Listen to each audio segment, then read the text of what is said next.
Henry Kissinger, world famous as US Secretary of State and National Security Advisor under Nixon and Ford, by some hailed as a hero, by others maligned as a war criminal.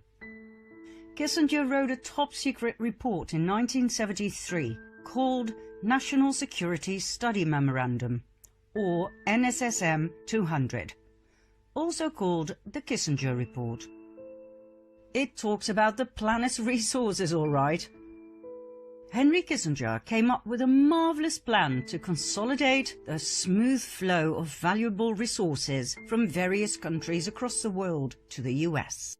According to Kissinger, taking other countries' resources was easy as long as countries were stable. Unstable countries were difficult to access. So the question he posed was, how do we stabilize less developed countries? Because for some reason, the planet's most valuable resources such as oil, natural gas, gold and minerals were all in less developed countries.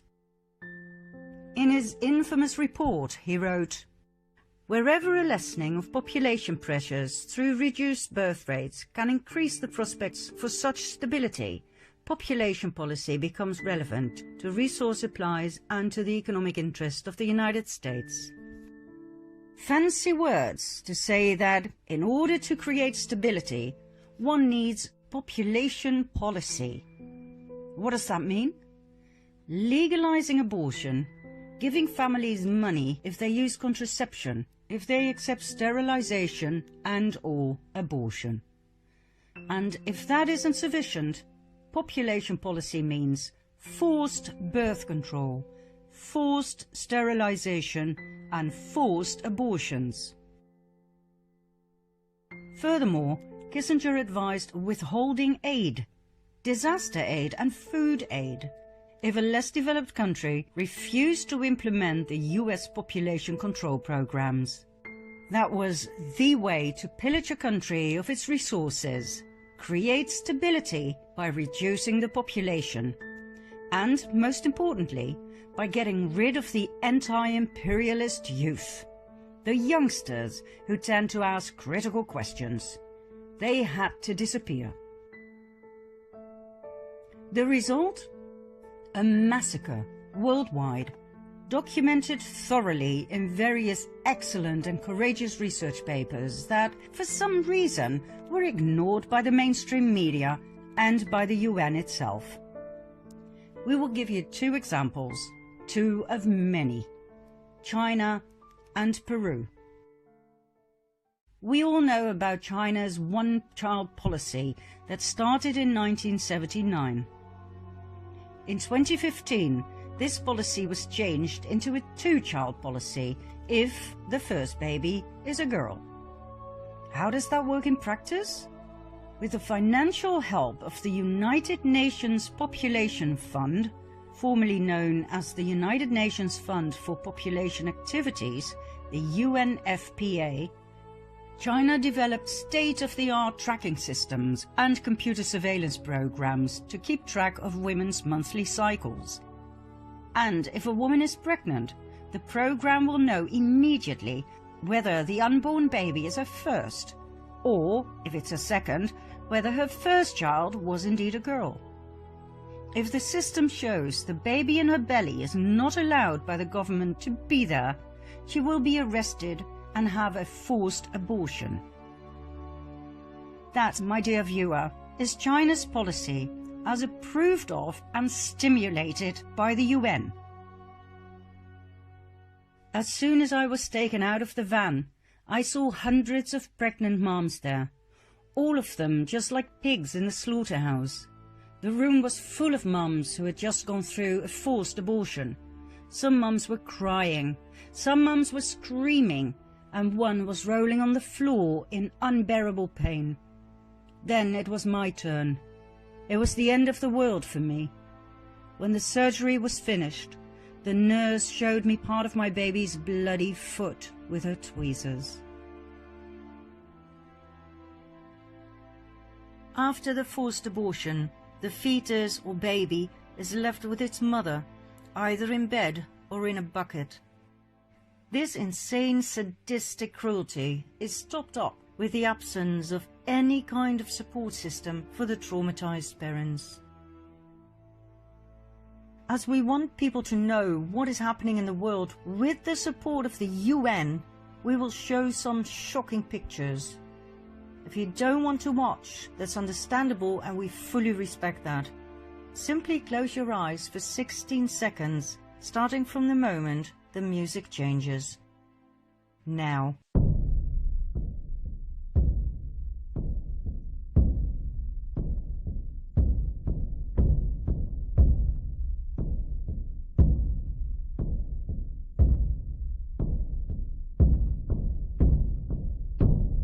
Of course, the United Nations Population Fund denies being involved in forced abortions, but according to its own documents, it donated more than $100 million to China's population control program. It financed a $12 million computer complex, specifically to monitor the population program. It provided the technical expertise and personnel that trained thousands of Chinese population control officials. In China, abortions have been used as a weapon of mass destruction. Hundreds of millions of lives have been exterminated. The UN Population Fund was complicit in China's population control policies from the beginning. They did not only turn a blind eye to abuses, but helped facilitate and fund them. The UN Population Fund funded birth restrictions, it funded forced abortions, it funded China's coercive family planning bureaucracy. They also defended China's actions. Congressman Christopher Smith, co-chairman of the Congressional Executive Commission on China, 2017.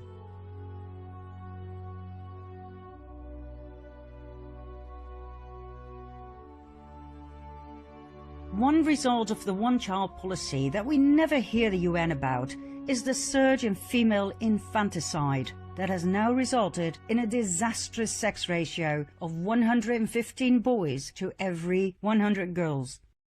Female infanticide means that parents actually kill their baby girls. China has a cultural preference for boys, so the baby girls are killed. Do you know what that does to a parent?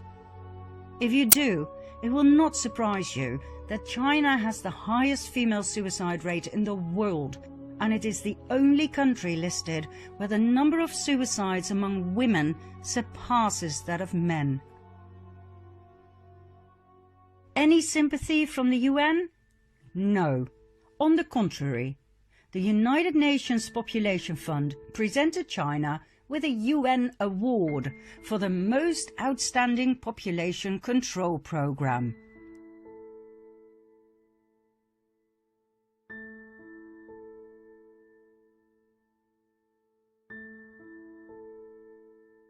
Oh, and let's not forget their official mission: to deliver a world where every pregnancy is wanted, every childbirth is safe, and every young person's potential is fulfilled. Under the one-child policy, the Communist Party, by its own estimation, prevented over 400 million births and carried out over 336 million abortions. More children were aborted under the one-child policy than the entire population of the United States. In April 2017, the Trump administration stopped funding the United Nations Population Fund.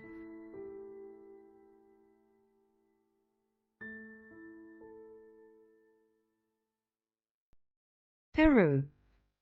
Between 1995 and 1907, over 250,000 Peruvian women were sterilized as part of a program to fulfill President Fujimori's family planning goals, financed by the US.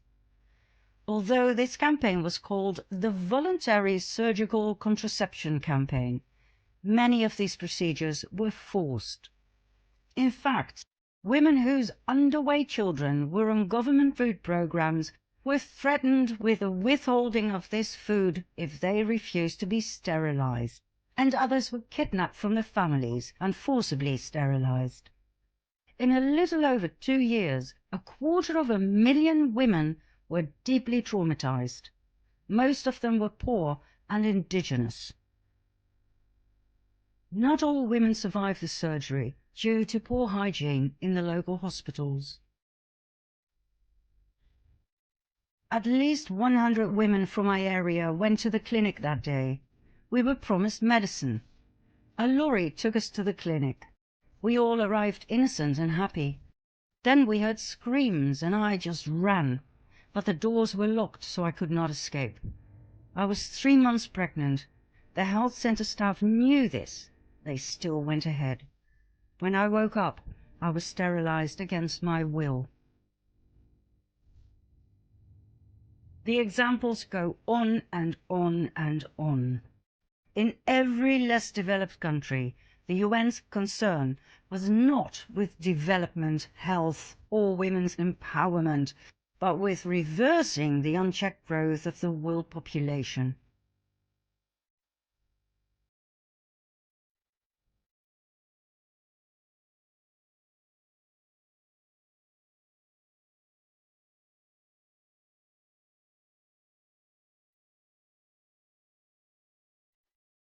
From the very beginning, the concept of a population explosion was a false alarm specifically designed to allow rich nations to pillage the resources of the poorer nations. And Kissinger? He simply laid out the protocols of Zion for modern times. Who is Kissinger really? He was born in 1923 in southern Germany, right at the Cabal center of Bavaria. His full name? Heinz Alfred Kissinger. He claims to be Jewish, but his credentials show all the signs of Khazarian roots. His family name wasn't Kissinger, it was Loeb. The name Kissinger was adopted in 1817 by his great-great-grandfather, Meyer Loeb, after the Bavarian town of Bad Kissingen. The name Meyer Loeb struck a chord. Hadn't we seen that name before? Meyer Amschel Rothschild's great-grandfather's name was Loeb Rothschild. Meyer Rothschild, Loeb Rothschild, Meyer Loeb Kissinger. We wouldn't be surprised if one day the truth will be presented about Henry Kissinger being a Rothschild. In order to understand the UN for what it really is, the ultimate cabal monster, one must know about the countless NGOs that are connected, directly or indirectly, to the UN. NGO means non-governmental organization. It means they don't have to pay tax, as they are non-profit organizations. It doesn't matter if they make astronomical piles of money.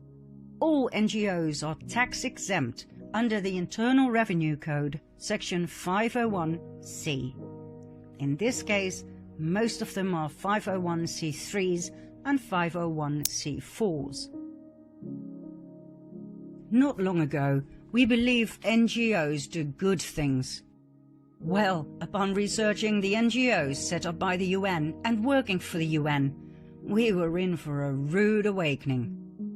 We've already seen the United Nations Population Fund aiding and paying for the Chinese Communist government with its horrid population control policy.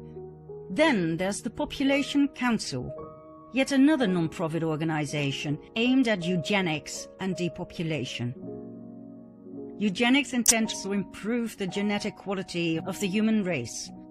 We all know where that led to in World War II. Isn't it remarkable that the Population Council actually presents itself as addressing critical health and development issues such as voluntary family planning and girl empowerment? Really? Let's have a closer look, shall we? The Population Council was founded in 1952 by John D. Rockefeller III. It addressed the problem of overpopulation, stating that modern civilization had reduced the operation of natural selection by saving more weak lives and enabling them to reproduce, resulting in a downward trend in genetic quality. That genetic quality had to be protected, and so the Population Council was set up to devote itself to reduce the fertility of the world population. Rockefeller became the organization's first president. He was succeeded by members of the American Eugenics Society. Early grants supported studies in embryonic development and paid for sterilization experiments on women with bad hereditary history.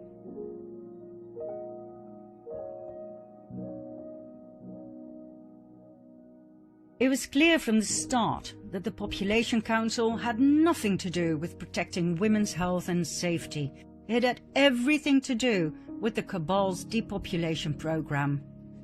The intrauterine device they forced on millions of women in India, Pakistan, South Korea and Taiwan caused major side effects such as severe pains, protracted bleeding, pelvic inflammatory disease and perforated uteruses.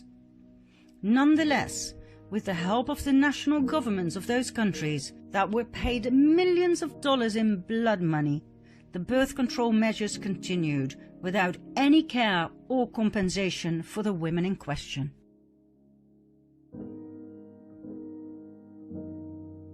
In 1969, the Population Council published an article entitled "Beyond Family Planning."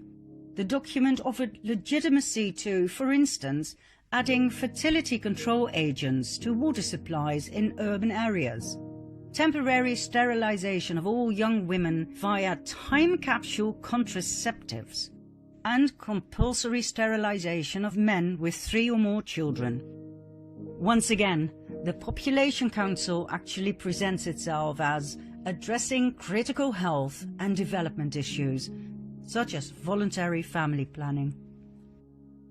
Voluntary? Really?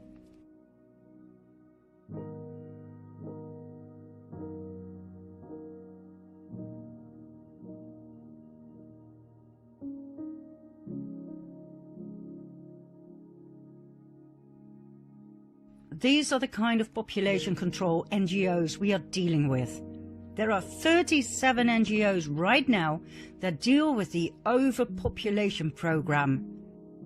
37 NGOs worldwide advocating negative population growth, repeating over and over again the words sustainability, devastating effects, overpopulation, environment.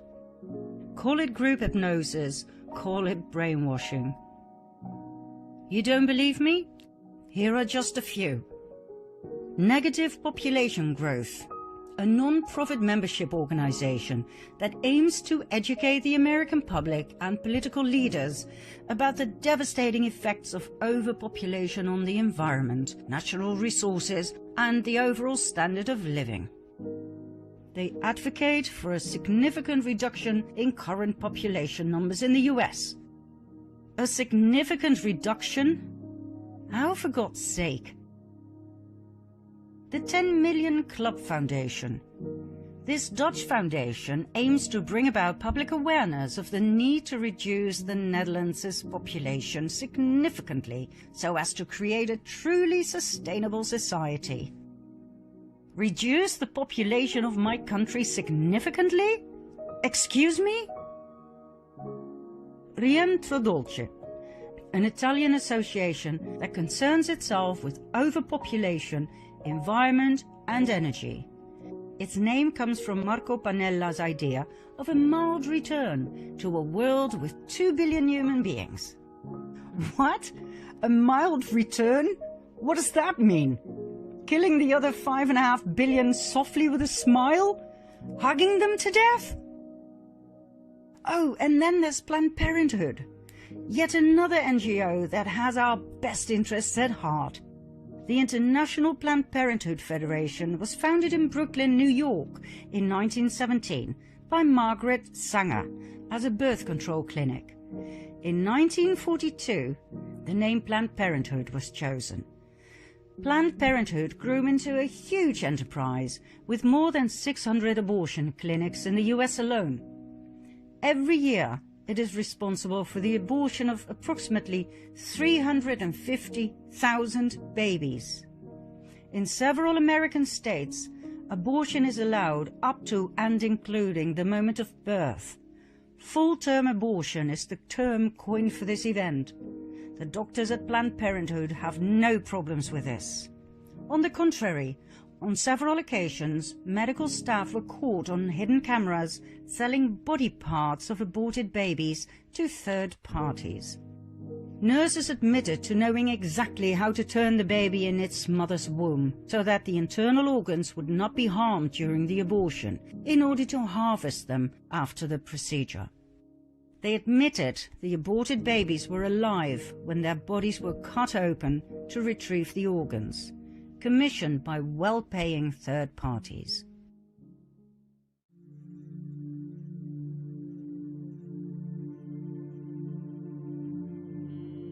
A lot of people want intact hearts these days because they're looking for specific nodes.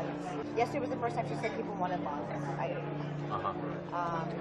And then, like I said, always as many intact livers as possible. People just want livers. Some people want lower extremities too, which that's simple. I mean, that's easy.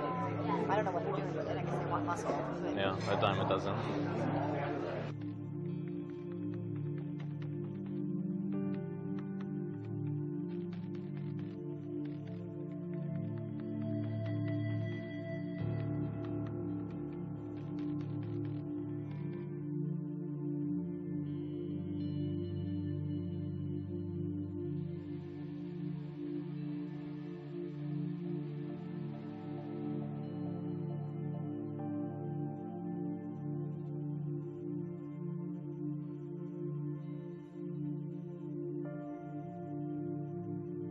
I'm the medical director for the national office for all of the affiliates. You know, I'm going to throw a number out. I would say it's probably anywhere from $30 to $100, depending on the facility and what's involved. The $30 to $100 price, that's per specimen that we're talking about, right? Yeah. Yes. How much of a difference can that actually make if you know what's expected or what we need versus? It makes a huge difference. I'd say a lot of people want liver, and for that reason, most providers put this case under ultrasound guidance, so they'll know where they're putting their forceps. Kind of rate-limiting step of the procedure is calvarium. Calvarium, the head is basically the biggest part. Most of the other stuff can come out intact. Right. It's very rare to have a patient that doesn't have enough dilation to evacuate all the other to bring the body cavity out intact and all that. So then you're just kind of cognizant of where you put your brassivers. You try to intentionally go above and below the thorax so that, we've been very good at getting heart, lung, liver, because we know that, so I'm not going to crush that part. I'm going to basically crush below, I'm going to crush above, and I'm going to see if I can get it intact. And with the calvarium, in general, some people will actually try to change the presentation so that it's not a vertex. Because when it's a vertex presentation, you never have enough dilation in the anterior case unless you have real huge amount of dilation to deliver an intact calvarium. So if you do it starting from the breech presentation, there's dilation that happens as the case goes on, and often at the last you can evacuate an intact calvarium at the end. So I mean, there are certainly steps that can be taken. So they can convert to breech, for example, at the start of the. Exactly. Under ultrasound guidance, they can just change the presentation.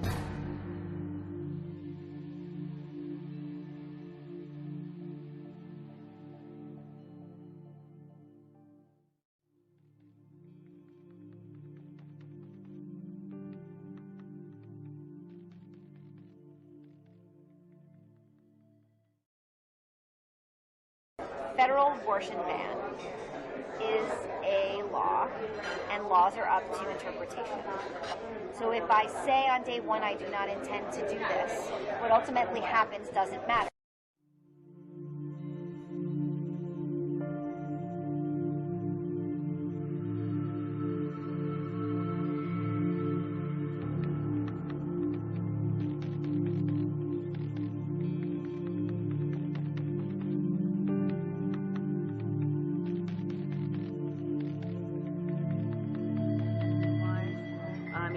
realistically, if we were to do an agreement with you guys, you know, what do we think you could get? I mean, what do you feel like you could get? Volume-wise? Yeah, Okay. on specifically liver tissue, because that's such an area of demand for us. Right. So liver and what about intact specimens? Just Oh yeah, I mean, if you had intact cases, which we've done a lot, so we've sometimes shipped those back to our lab in its entirety.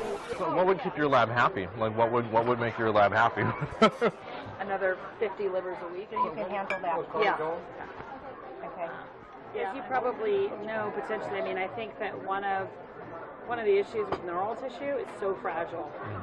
It's insanely fragile. Right. I was going to say is that I know we get requests for it's the hardest thing in the world to ship. You do is the whole Calvarium. That's it. Yeah, that's the easiest way. And I mean, we've actually had good success with that in the past. So They're like, make sure the eyes are closed. Yeah.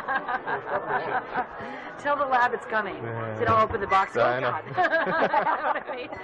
So yeah, whereas so many of the academic labs cannot fly like that. They're just not capable. Why is that? I don't understand that. It's almost like they don't want to know where it comes from. I can see that. Where they're like, we need limbs, but no hands and feet need to be attached. And you're like, They just want the long bones and they don't want to see that they want you to take it all off. Like, make it so that we don't know what it is. Yeah. It's like, Bone the chicken for me, and then that's it. you Sort know, of and like, then I'll eat it. But we not know what it is. I mean, but their lab. So this goes to that whole stigma. Oh, that, yeah. This is, And their lab techs freak out and have meltdowns, and so it's just kind of like, yeah. So, I mean, I think you're either in the cause or you're not. Yeah. And if you're not in the cause, like, they don't need you around. get out. They need champions. And if you're not a champion, you should go. Yeah. Because that's just, you know, and I don't know, the clinics, you know, they're very guarded, as they should be. Yeah. And who do they let in their house? They want champions in their house, right? Hello, I'm Cecile Richards, President of Planned Parenthood Federation of America. I want to be really clear. The allegation that Planned Parenthood profits in any way from tissue donation is not true.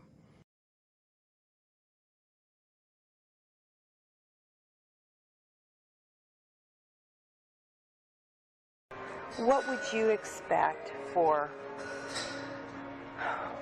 intact tissue? What sort of compensation? What sort of... Well, why don't you start by telling me what you're used to paying?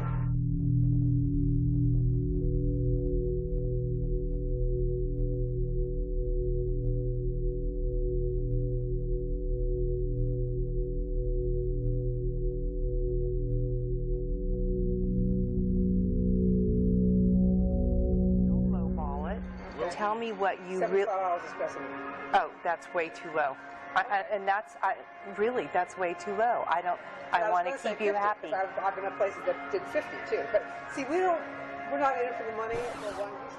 Now this is for tissue that you actually take, not just the tissue that the person volunteers, but you can't find anything. Exactly. And here's another thought: is we can talk about specimen as per specimen per case, or per procured tissue sample, which would be so that if we're able to get a liver thymus pair. You know, maybe that is $75 per specimen, and so that's for for liver thymus pair, and that's $150. Versus if we can get liver thymus, brain hemisphere, and all that, then and then so that protects us, so that we're not paying for what we can't use. I mean, it also. I want a Lamborghini. That's how I want a Lamborghini. Don't we all, right? Yeah, exactly. Planned Parenthood has been receiving millions from, for instance, the American government, the Bill and Melinda Gates Foundation, the Buffett Foundation, the Ford Foundation, the Turner Foundation, and many others. The Bill and Melinda Gates Foundation gave no less than $89.5 million to Planned Parenthood. Why? To kill unborn babies? Why the heck do they call this charity?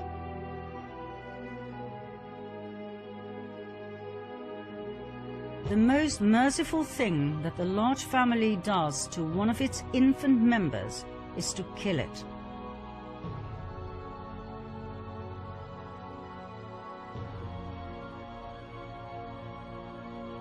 The most urgent problem today is how to limit and discourage the over-fertility of the mentally and physically defective.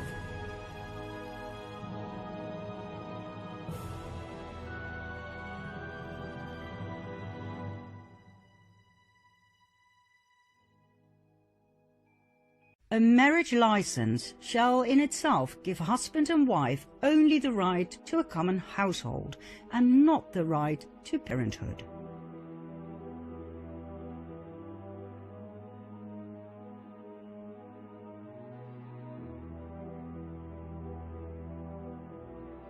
No woman shall have the legal right to bear a child, and no man shall have the right to become a father without a permit for parenthood.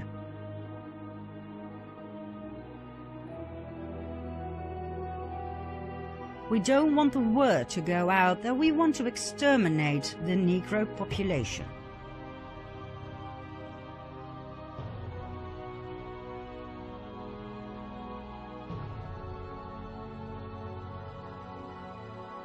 But from my view, I believe that there should be no more babies. I admire Margaret Sanger enormously. Her courage, her tenacity, her vision.